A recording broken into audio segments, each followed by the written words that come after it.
Rebecca,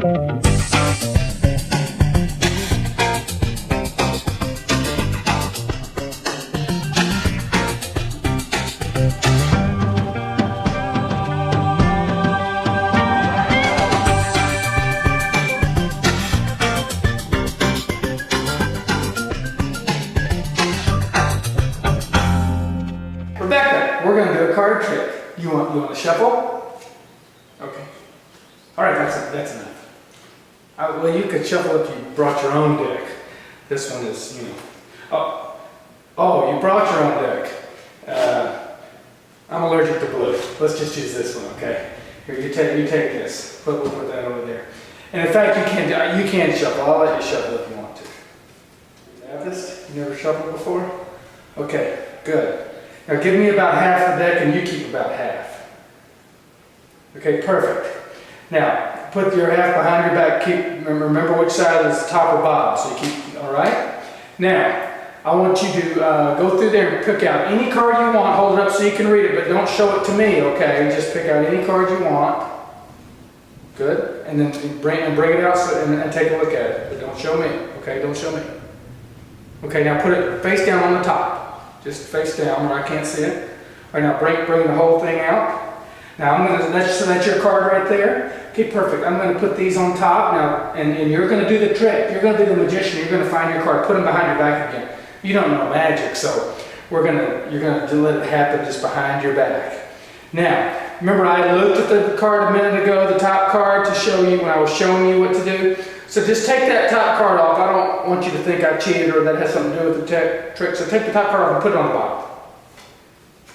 Okay, now there's a new top card, so turn it over, turn it face up, and stick it somewhere in the middle of the deck. Got that? Okay, now bring it all back around. You still remember your card? Good. Now I don't want to touch them because you're the magician. So you spread through, just turn this way a little bit, spread through the deck a little at a time, looking for, there should be a face-up card, right? We're looking for the card you stuck in there upside down. Should be coming, oh wait, there it is. There's a card that you stuck upside down, and right underneath it is a card. Now do you remember the card that you picked? What was it? 9 of diamonds. The 9 of diamonds. Exactly the card. You found your own card by turning one over there. Don't tell anybody how you did that, okay?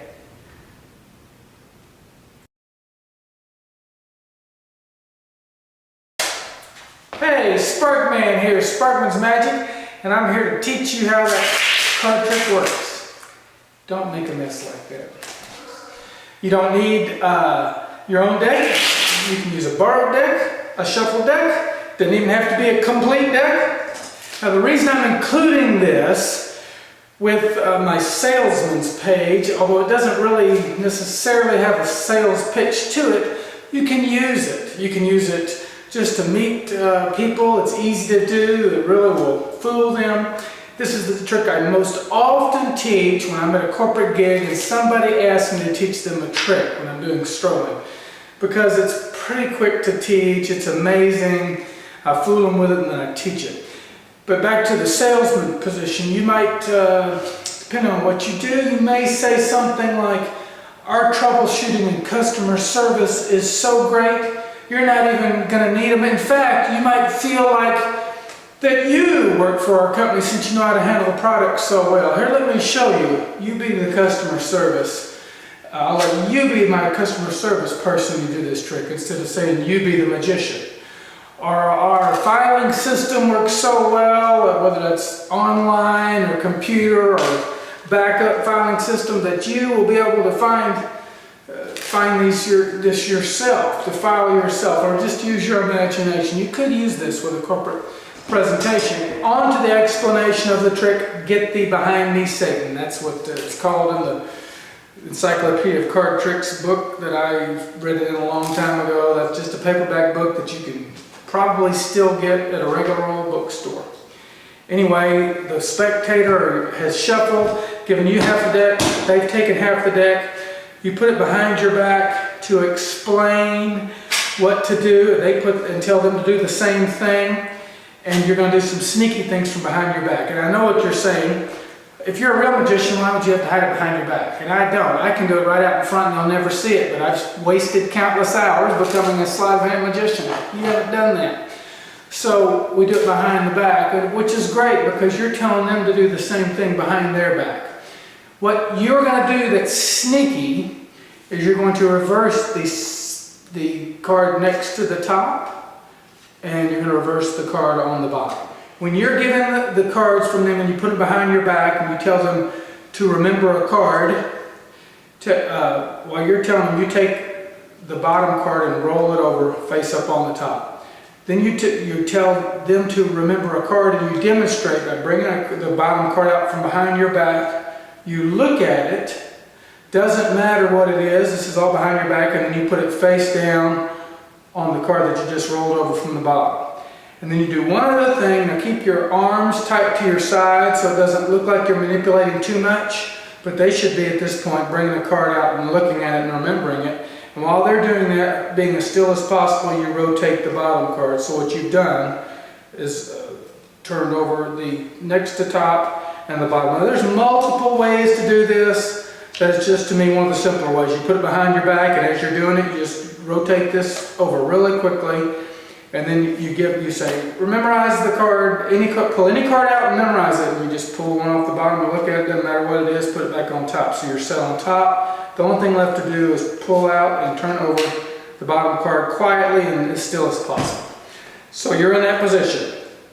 Face down, face up, second from top, and face down, face up on bottom.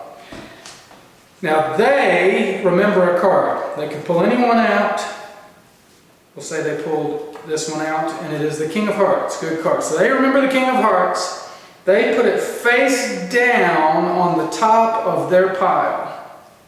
Face down on the top of their pile.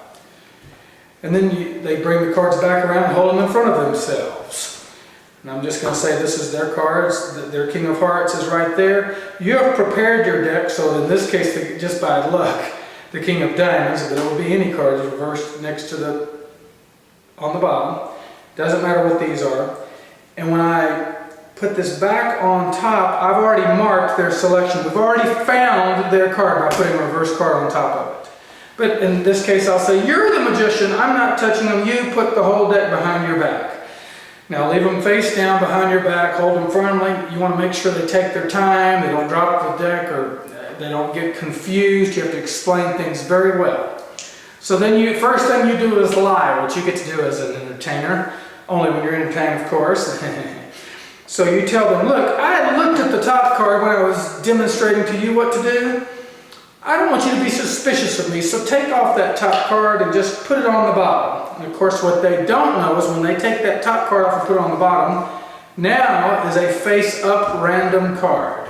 They think this card is face down. They have no clue it's behind their back. They can't see. It is important that people aren't standing behind them. I've done this with large groups. I just kind of position them in a certain place and tell everybody else, make an excuse. That way the other people can see. I like put them with their back to the wall where nobody can see behind them. Anyhow, so now they have a face-up card and they don't know it.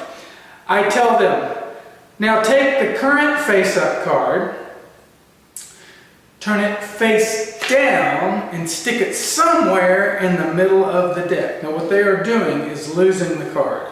But they supposedly, I'm sorry, I didn't say turn it face down. I tell them turn it face up. They are turning it face down because they don't know it's already face up. So I take that card, turn it face down, turn it face up, stick it somewhere in the middle of the deck. And be sure you say face up or you will be telling them how the trick works. Okay. So they turn it face up in their mind, really turning it face down. They stick it in the middle of the deck. And it doesn't matter where it goes because you've already found their card right below that, and it's, of course, the King of Hearts. Now here's what I do always before I look at it. I go, okay, I'm not going to touch it. You're the magician. I have them spread it in their own hands. They might not be very good at that because they probably might not handle cards much. But anyway, then they come to a reverse card. Oh, wait, there's the one you reversed and stuck in the middle. And then I ask them first, now what was the card that you're thinking of? And the reason I ask them first, I pull it out and look at it, if they say something else, If they say like the Queen of Clubs, I pull it out and I look at it and I see if I see that it's not the Queen of Clubs, I know that one thing has happened. The card that was face up on top, they turned face down, they stuck it right in between my marker and their card. So I know the next card has to be their card. That's a possibility because they're sticking it somewhere in the middle of the deck, so that would probably happen around one every dozen times or so. But anyway, I'll get back to that. We're going to say what they did was, in most cases, their card is there, they buried the card somewhere, it's just lost somewhere in the deck. So when they tell me, I say, what was your card? They say King of Hearts. I look, I see it is the King of Hearts. I say, wow, you're amazing. You're a magician. Did you even know that? Or, give her a big hand or whatever. So back to if this is not the card, I know that's the very next card. But as long as they did everything right, and I know that they accidentally shoved their marker card, the one that was face up, in between the two. So I take a look at it. It's wrong. I say, you know what? You missed, but you're a beginner. You only missed by one. And I pull the next one out and show them it's really the next one. So I blame it on them. I say, you're a beginner, but you're getting it. You only missed by one. So it's funny. It's even kind of, in a way, better that way. Now, if you're doing a corporate presentation with it, you need to come up with a explainable act for that. It's something to say that explains why. If I knew your situation, you might come up with something. Maybe with this trick, there is not a good corporate presentation for you, for what you're selling or what you do. Just do it as a fun trick. It is a good trick. It'll fool them. Thanks.